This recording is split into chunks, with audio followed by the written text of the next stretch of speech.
Hello and welcome everyone. Thank you so much for joining us for tonight's Healing Perspectives lecture with Dr. Cynthia Li. My name is Dr. Akil Palanisamy, and I'm a physician at Sutter Health's Institute for Health and Healing in Sacramento. The Institute for Health and Healing offers integrative medicine clinical care that combines the best of conventional medicine with proven holistic healing practices from around the world. We have integrative medical clinics located in San Francisco, Santa Rosa, Roseville, and San Carlos that offer integrative physician care, psychotherapy, acupuncture, nutrition, chiropractic care, and massage therapy, all under one roof. Many of our services are covered by insurance. Our Healing Perspective series features clinical experts teaching practical approaches to well-being that blend conventional and holistic medicine. So before we start tonight's session, here are a few Zoom housekeeping items to go over. To adjust the view of the slide and the presenter, you may adjust the slider between the two screens as highlighted in the red circle that should be appearing in the center of your screen. This very much will be an interactive lecture, so we do encourage you to participate in the polls and also the Q&A. So please type in your questions at any time during the talk, and we'll try to address as many of them as we can at the end. And you can begin typing your questions during the entire lecture. The chat feature is disabled, but will be turned on during those poll questions. So you can see the orange arrow, which indicates the chat button. And we'll let you know when the polls are active and when you need to click on that. So you'll see the yellow arrow points to the Q&A button on your screen. For any technical difficulties or questions for our speaker, please contact us through the Q&A button. And we have a team monitoring all the questions. So now it's my pleasure to introduce our speaker, Dr. Cynthia Li. After graduating from the University of Texas Southwestern Medical Center in Dallas, she practiced internal medicine in settings as diverse as Kaiser Permanente, San Francisco General Hospital, St. Anthony's Medical Clinic for the Homeless, and Doctors Without Borders in rural China. Her personal healing journey through a disabling autoimmune condition took her from conventional medicine into integrative and functional medicine, which is described in her insightful book, the bestseller, Brave New Medicine. Dr. Li knows and practices integrative and functional medicine in Berkeley and serves as faculty for the Healer's Art program at the University of California, San Francisco School of Medicine. So some of you already know about Dr. Li's holistic approach because you might have downloaded her free ebook, How to Strengthen Your Inner Shield, from the registration confirmation email. If not, we will be including the link in the chat for you to download this resource. So keep an eye out for that link in the chat. So it's my great pleasure to welcome Dr. Cynthia Li. So please join me in giving her a warm virtual welcome. Thank you so much, Akil. And I also want to thank Sutter Health and the extraordinary team at the Institute for Health and Healing for providing this opportunity for all of us to be together in this very important moment in time. And before I dive in, I just want to recognize everyone for showing up.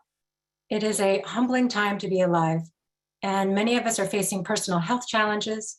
Collectively, we're facing a world in dynamic flux. So showing up for each day takes courage. And as Akil mentioned, over the course of this talk, I will be inviting you to do some exploring of your inner selves. So if you are not in a quiet spot already, you might want to find one. I'd like to start with a patient case, one that represents a lot of people I see and treat, as well as one that illustrates what has become epidemic in these times. This is a 34-year-old female who initially presents with difficulty sleeping due to stress. Her past medical history, family history, social history are all unremarkable. I prescribe her some regular exercise, a diet free of refined sugars and caffeine, some sleep hygiene measures, some calming supplements, and a medication to take as needed. Easy, right? No, life doesn't always work out that way. So 2 years later, she returns. Her sleep is still on and off, but her energy levels have plummeted. And I run every appropriate screening test I can think of, but they're all normal. I assure her that we have ruled out the worst case scenarios, but I can see how anxious she is. So I offer different medications to treat the anxiety and stress. And I also refer her to a psychiatrist. She gets more upset and she says she knows there's something wrong, but I can see from the objective data that there is nothing there. And I don't have anything else to offer her. So some of you might have related to certain parts of this case, and some of you might have guessed that this patient was me.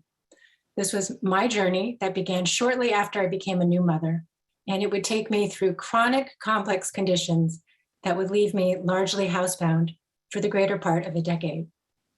And during that time, I became intimately acquainted with anxiety, but I also became well acquainted with the difference between treating the symptoms and healing at the root level. I traveled a lot of meandering paths, which would eventually lead me to a full and vibrant life. And I now practice medicine in a very different way.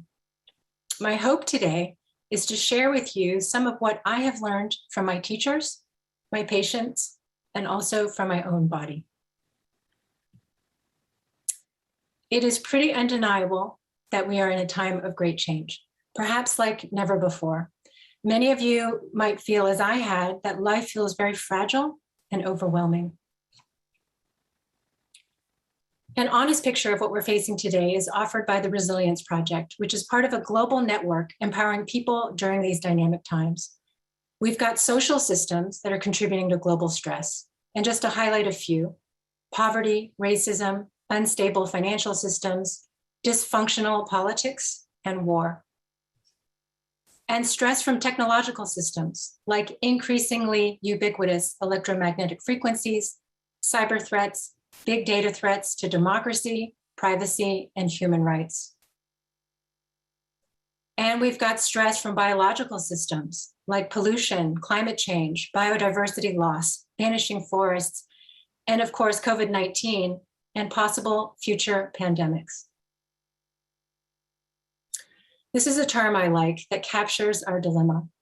A wicked problem is a social or cultural problem that's difficult or seemingly impossible to solve because of its complex and interconnected nature. Wicked problems lack clarity in both their aims and solutions, and are subject to real-world constraints that hinder risk-free attempts to find a solution.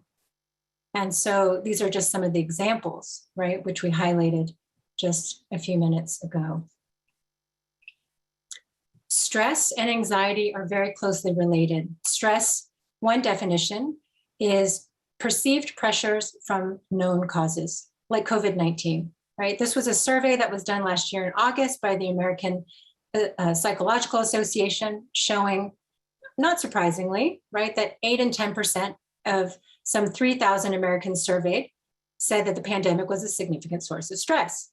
And then 7 and 10 said that their stress was increasing as the pandemic was continuing. All right, so that's stress. And then there's anxiety, which can be defined as stress from the unknown or the unknowable. In the same survey from last year, 7 in 10 American adults felt considerable stress from the experience of unpredictability. So if you're feeling a little anxious, it seems that you are not alone. All right, so you have been forewarned about this interactive component of the lecture, and we've come to our first participant poll.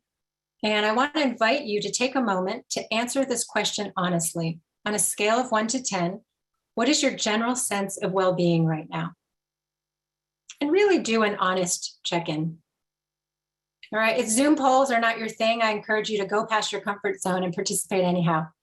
The first step in easing anxiety is to name it and to release any shame or embarrassment associated with it. And on the flip side, if your sense of well-being is on the higher end, well, then it's important to recognize that too.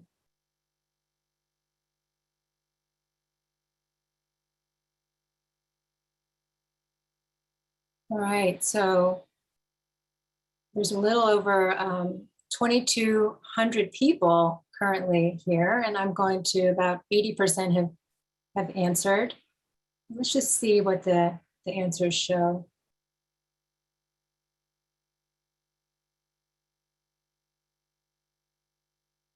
All right, so looks like the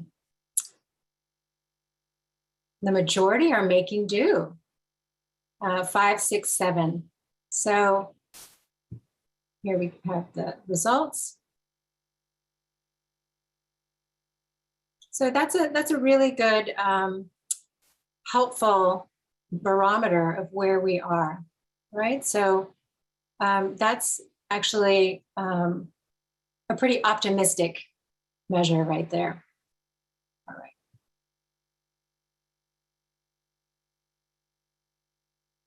So the question that we're exploring today in an experiential way is, with the world in flux, how do we ease anxiety? And the deeper questions are, how do we heal with the world being in such flux? And how do we heal the world? Well, to bring these big questions back into a more manageable scale, I would like to return back to my own journey. Right? My health challenges began with an autoimmune condition called Hashimoto's thyroiditis.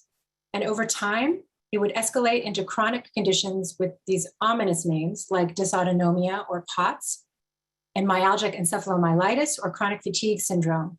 And in plain terms, it meant that I had flu-like exhaustion, pain, and dizziness for years. In other words, you could say that my body was itself a world in flux, with a myriad of wicked problems involving multiple systems that had no easy solutions.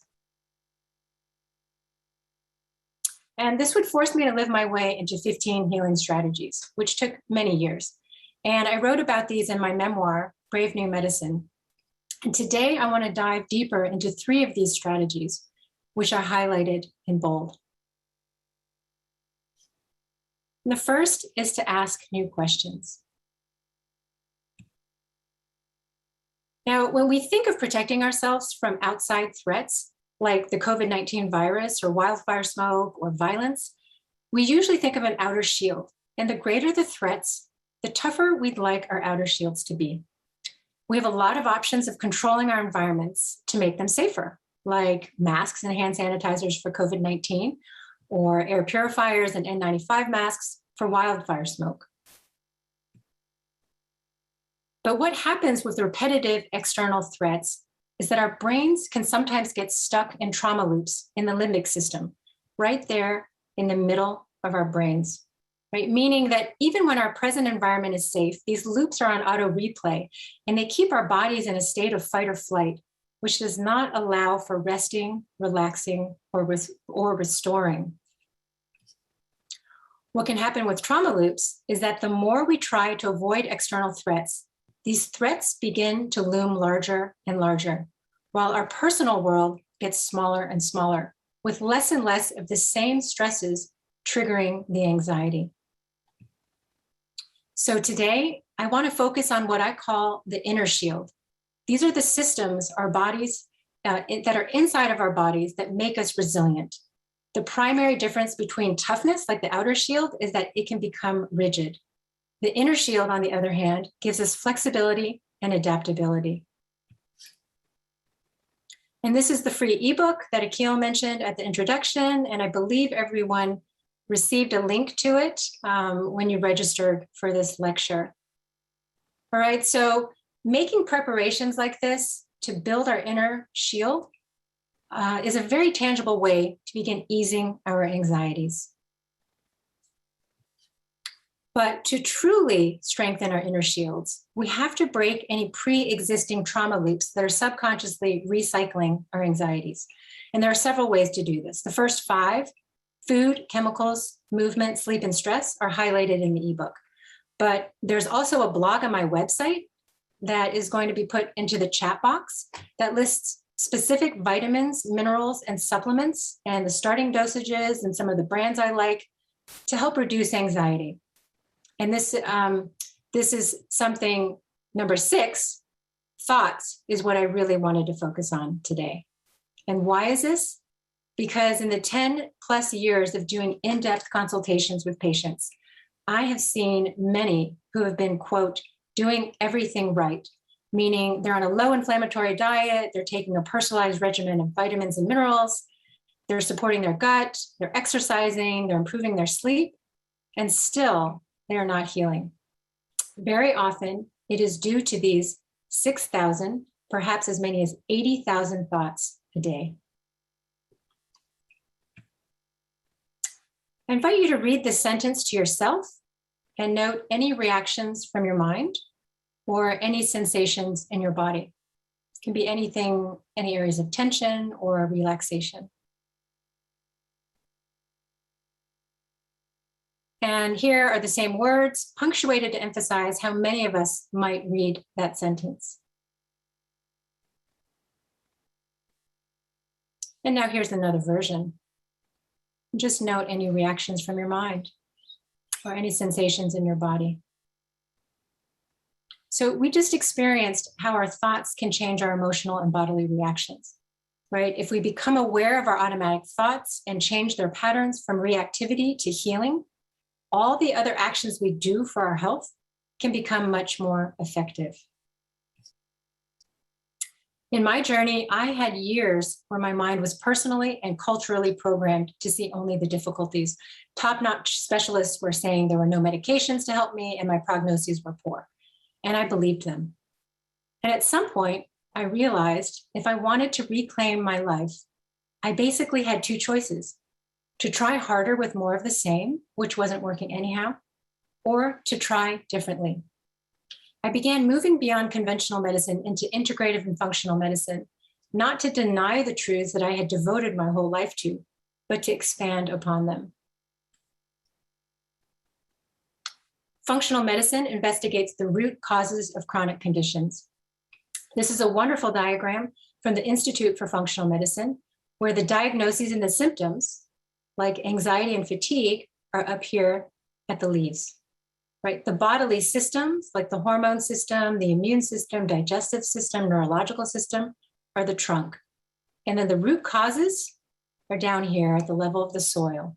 So when we address the root causes, any of the seemingly disparate conditions and symptoms that we have up here can all heal. It feels quite miraculous. And so the print here is a little bit small. I'm just going to read them out loud to you. Sleep and relaxation, exercise and movement, nutrition and hydration, stress and resilience, relationships and networks, trauma, microorganisms or infections, and environmental pollutants. So looking at this model another way, in a simpler binary framework, health and healing are essentially about energy balance. What health promoting factors can we add over on this side? And what disease causing factors can we decrease on this side, right? Are we having too little energy going into vitality over here and too much going into inflammation over here? Inflammation being the common root to all chronic diseases. So knowing this model, I began to recondition my mind to ask new questions, right? What if my wicked problems are not a problem to be fixed? What if a wicked problem is a pause button? What if a wicked problem is an agent for change? Asking me what really needs to change at the root level and now. If I was honest and asked, what are the root causes of my health challenges? The answer was everything. It was the entire combination of factors, right, at the root level, all the experiences in my life, together with my unique constitution and genetic makeup, lived up until the present moment. And when I first heard this, this sounded completely overwhelming. But the saving grace is that the balance scale is not fixed. It's dynamic. It's in constant flux. This meant that my wicked problems were not permanent, even if they sure felt like it. And any change that was made on the health promoting side over here could bring things closer into balance. All right, so it's time for another interactive exercise, and this time it's a chat box question. Write a 2 or 3 word, can be a little more, a prescription for yourself to serve as a pause button. All right, and this is the first step in change, and only I can see the answers in the chat box, and the chat box will not be recorded as part of this video.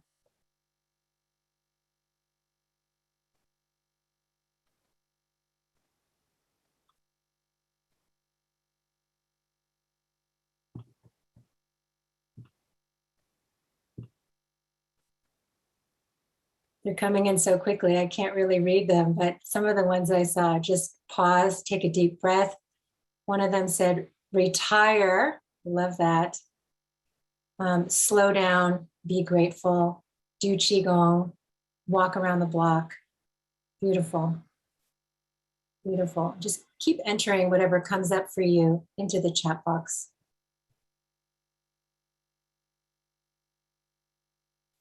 The second strategy I want to explore is inhabit your body. This is one of the easiest and most efficient ways to break trauma loops and recondition the mind. Now, I used to think that this was inhabiting my body. All right, first off, I want to say there's nothing wrong with exercise, and our bodies really need and want to be moved. But there's a really big difference between using the body and inhabiting it. And all too often, our minds are thousands of miles away. If we're trying to change conditioned responses to break patterns of anything from mild imbalances to wicked problems, and if we want to conserve as much energy as we can for healing, we have to return our minds back to ourselves. Something shifts when our minds inhabit our bodies. And I like to think of it as physical rehabilitation for our inner workings, right? This was certainly one of the only ways I could rehabilitate my hormone system, my nervous system, my immune system. And these are some of the suggested effects of mind-body practices, right? When the mind and the body reconnect, right? Changing gene expression, changing how neurons connect, changing the brain-body feedback loops, repatterning homeostasis, so just recalibrating balance, improved nervous system regulation, enhanced cognitive, mental function, modulation of growth factors and hormones. That's just a fancy way of saying improving your stress response and vitality. And I have been a student of wisdom healing Qigong for 7 years now, and Qigong being a moving meditation that originated in ancient China, wisdom healing Qigong being one of the many lineages. So the following studies I will share are focused on Qigong and a related practice called Tai Chi. There are many other mind-body practices like yoga and mindfulness-based stress reduction that have been studied as well. This is a meta-analysis of 77 studies that identified numerous benefits of Qigong and Tai Chi, including bone health, heart fitness, physical function, improved balance, general quality of life, immune strength, and mood stability. Right, this randomized controlled trial of 60 participants over 4 months showed improved energy levels and decreased pain in patients with chronic fatigue syndrome, as well as increased telomerase activity, which is thought to reflect resilience at the level of the cells. This is a meta-analysis of 19 randomized controlled trials that showed Qigong and Tai Chi to improve levels of immune cells circulating in the blood. The challenge with inhabiting our bodies is that for many of us, it can feel like spiraling down a whirlpool, right? It can feel uncomfortable, frightening, and unpredictable. Some of us, many of us perhaps, have felt our bodies have betrayed us. Why would we want to reconnect with symptoms that feel uncomfortable? And I felt this way for a long time. But when I began to practice on a daily basis within a long tradition of healing, I began to reclaim something critical that I had lost, and that is trust. Most of us learn best through direct experience. So I'm going to invite you to inhabit your body along with me. This is a 2-minute practice with Master Ming Tong Gu, who is an international teacher who founded the Qi Center in New Mexico. And he is one of my primary Qigong teachers. This is a seated practice. But if you're standing or you'd like to get out of your seat, you can modify this as a standing practice as well. So first of all, connecting with your own body, okay, when you're sitting. Yeah. So I like to invite you sit as straight as possible. Straighten your spine as much as possible. So noticing when you straighten your spine, noticing how your energy shift. How do you feel different? Maybe a little bit uncomfortable, but you may noticing a sense of aliveness. Yeah, more awake, more alive. Yeah. Now move your body. starting your hip, rotating your hip. Yeah, we're doing this together. Rotating your hip as much as possible. Now noticing, how does that feel? So even you may have a pain, have discomfort in whatever area, hip, low back, or shoulder, spine, whatever area. How does that feel? Noticing, how does that feel? And between the choice of sitting there doing nothing, complaining about this pain, compare with this experience now, you're moving these areas gently. Which one is better? Which one is better? Asking yourself, we're all grown up. Asking yourself, which one is better? Yes, while you're moving, you may become more aware of the pain. But beyond the pain, what are other sensation, feeling you're having? How many of you feel more flexibility, more aliveness? Yeah. When you move like this, if you want to do experiment, yeah, we don't have the time to do that in this workshop. If you just keep moving like this for 2 hours, it's so simple, right? Everybody can do this movement, right? Just shifting your hip, rotating like this. For 2 hours, I can promise you, you'll be in deep bliss. All right, short of doing that practice for 2 hours, if you can imagine doing this over and over again every day, say for 10 minutes, 15 minutes, twice a day, or go big to 30 minutes or 60 minutes, practicing multiple sequences of movements. These energetic patterns can become ingrained in our minds and bodies, right? So if life throws you into a whirlpool and tosses you around a bit, literally like this memory becomes readily activated, right? Pain in the world, hey, I know how to respond with compassion. I've been practicing how to connect to my own pain in a directed, compassionate way. There's violence in the world, I know how to show up with courage. I've been showing up every day to the inner challenges within myself. Life is feeling too frenetic, I know how to do that too, to slow things down, to stay centered, and to find the stillness within the movements. Right? In other words, how we respond to our bodies is how we respond to the world. Right? I'm going to say that again because it is worth a double dose. How we respond to our bodies is how we respond to the world. The more we feel at home in our bodies, the more we can feel at home in a world in flux. All right, another participant poll. On a scale of 1 to 10, how at home do you feel in your body as it is right now?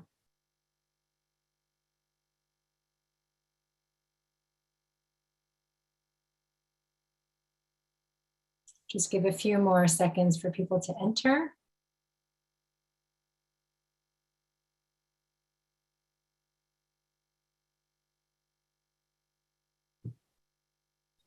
Right.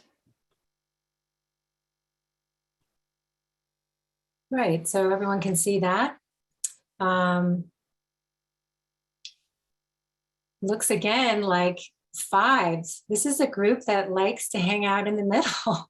5, 6, 7s, and 8s. All right, great, great. And for anyone who is interested in learning more, please join me in the follow-up workshop a week from today, same place, same time. And we'll spend 30 minutes with 3 simple but profound practices for all levels, ages, and conditions. And the link to register will be included at the end of this talk. And before I move on to the third strategy, I just want to make an important point that is often the reason why my patients do not prioritize self-care. One of the most common misconceptions about healing ourselves is that it is mutually exclusive from helping or healing others. This is a graph from the HeartMath Institute showing the chaotic heart rhythms when we're frustrated, anxious, or irritated, up here in the red. And then down here in the blue, when we are feeling calm, compassionate, curious, right? So just note the difference in those patterns. So one of them is chaotic, one of them is nice and wave-like. When we are in that chaotic rhythm, the mind and the heart synchronize, right? Both the brain waves and the heart waves are chaotic. And we cannot heal, right? It doesn't matter if we're perfectly still and appear calm on the outside, we're not healing on the inside. When we can shift into that coherent pattern, healing can happen as a side effect. What the scientists at HeartMath have shown beyond that, and this is the point, is how the energetic fields of our hearts expand some 7 or 8 feet out from us. And that this state of our heart can directly influence someone else's, meaning that if you're in a curious, calm, compassionate state, you can help bring others into that same coherent state, easing their anxiety and contributing to their healing simply by cultivating your own inner state. All right, imagine if 10 people simultaneously did that in a room. Imagine 100, 1,000, and more. This is the opposite of doing nothing. It is an invisible revolution. Now, the third strategy I want to highlight today is to survive love and loss. This is something our medical culture does not address very well, grief, nor does our culture as a whole. With chronic illness of any kind, but especially terminal conditions or debilitating ones, the losses are tremendous, and they manifest as grief, a loss of purpose, of agency, of plans and goals, of body image, of one's sense of self. And then there are the global losses that we reviewed earlier, compounding our personal ones. On a physiological level, grief has been shown to increase inflammation, which can increase fatigue, anxiety, and burnout. What if, just what if, a lot of what we think we're protecting ourselves against on the outside is actually a gorilla of grief caged inside of us, growing larger the longer it is not acknowledged, and the anxiety coming from the fear that it will one day break loose. I have observed in many of my patients how grief is like this 80-pound gorilla just weighing this side of the scale down, right? How much can we actually do over here? We could pile lots of different, foods, vitamins, supplements, medications, mind-body practices.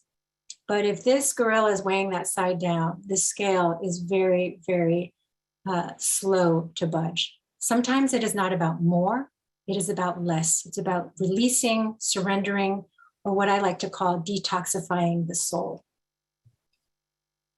Right? And one day on my healing journey, I found myself at a grief ritual with 30 strangers, hosted by a grief therapist named Frances Weller.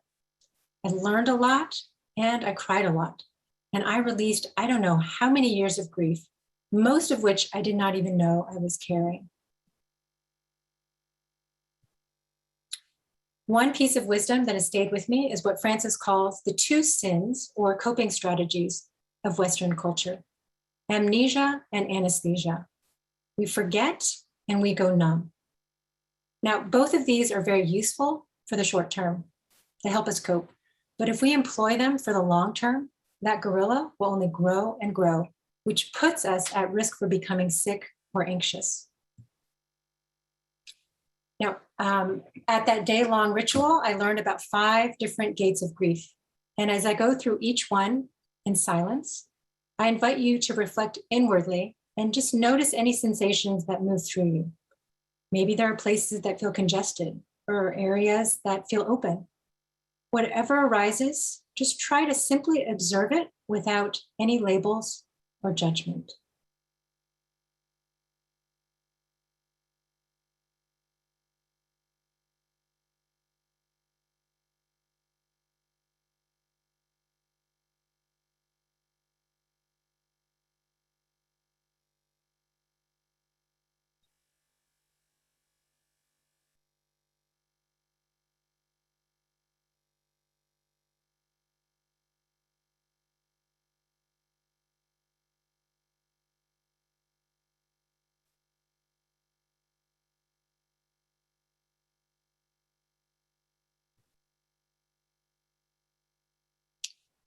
turns out that grief doesn't need to be fixed or cured or analyzed. The reason most of us have learned to fear grief is because our culture has privatized and pathologized it. When we grieve alone, we do risk depression. When we ignore or deny, or even if we try to soothe too early the grief, we risk suppression. Grief simply needs a witness, but it's important that the witnesses can be present without the need to soothe you, and that they are not directly involved in the acute situation so they don't get entangled with the grief or succumb to it. There are many ways to transform grief in a healthy way. At the grief ritual I attended, there was an elaborate altar similar to this one, reflecting our loves and losses, and a 3-hour ceremony that included songs, rhythms, and movement, elements that, yes, help us inhabit our bodies and release whatever is stored there. But there are other simpler ways. Timed writings are a practice that can be easily done at home or with a friend across a telephone line and can take as little as 10 minutes. You simply pick a starter thread like, I wish others could see, ... or my tears, ... and set a timer for 8 or 10 minutes and write whatever those starter threads evoke without pausing, without crossing out. You're basically just not editing. You're allowing your soul to overtake your analytical mind. And you just write, even if those words are, there's nothing coming up, my mind is a blank, I have no idea what to write. You write that down, right? Sometimes, as Francis says, the soul is shy and we need to coax it out. So, and then you take turns reading it aloud to each other without any questions, judgment, or commentary. Another ritual that can be done in your backyard or somewhere else private is where you dig a small hole in the ground and speak or cry or scream your grief into the earth. And then you fill up the hole with, you can throw in some flower petals or twigs or orange peels, literally to allow those elements to compost together with your tears. And this one can actually be done alone if you can receive the earth itself, the ground, as your witness. Right, so we've arrived at our last chat box question. In 1 to 2 words, what are you carrying that you're ready to release? Or what are you carrying that doesn't serve your best interest anymore? And again, the responses, the answers are going to be confidential.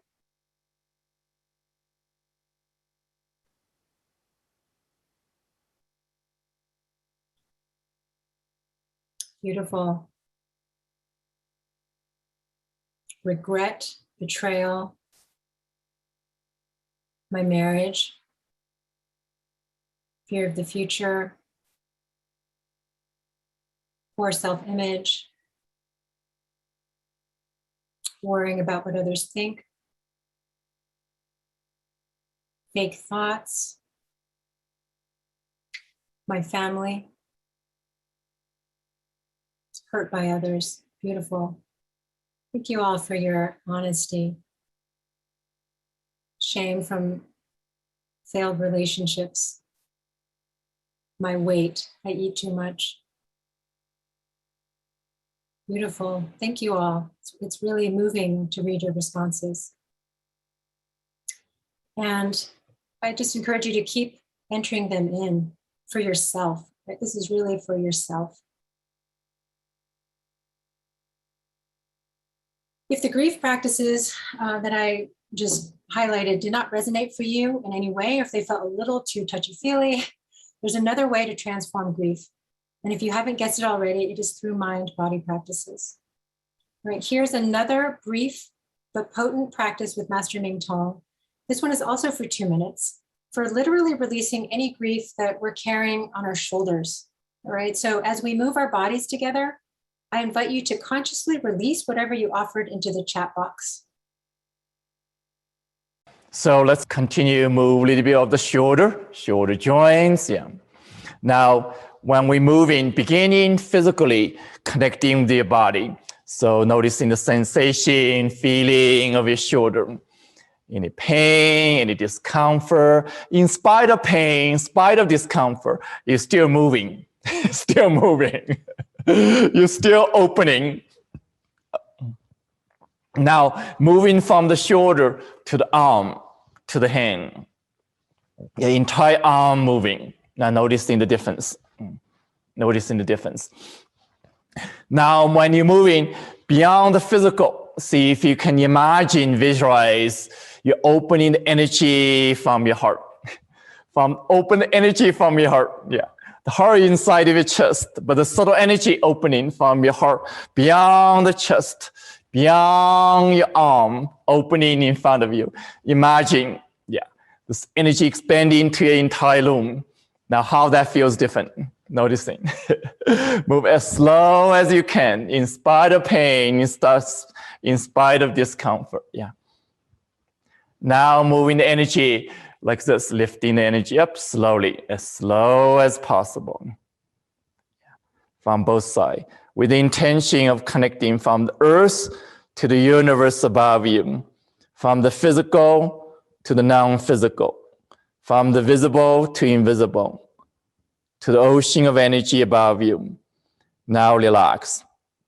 Now bring the energy down slowly, gathering internally, feeling your brain,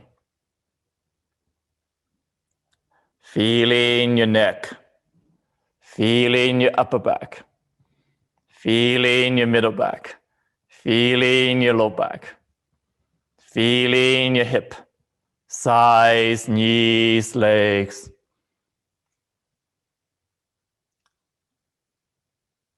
Now noticing. So how do you feel? What I love about this short practice is that we're learning how to keep our hearts open, right? Even as we're sensing the grief, right? We can hold those or be present with both of those experiences at the same time. So when we shrink the gorilla of grief on this side, the scale automatically moves up.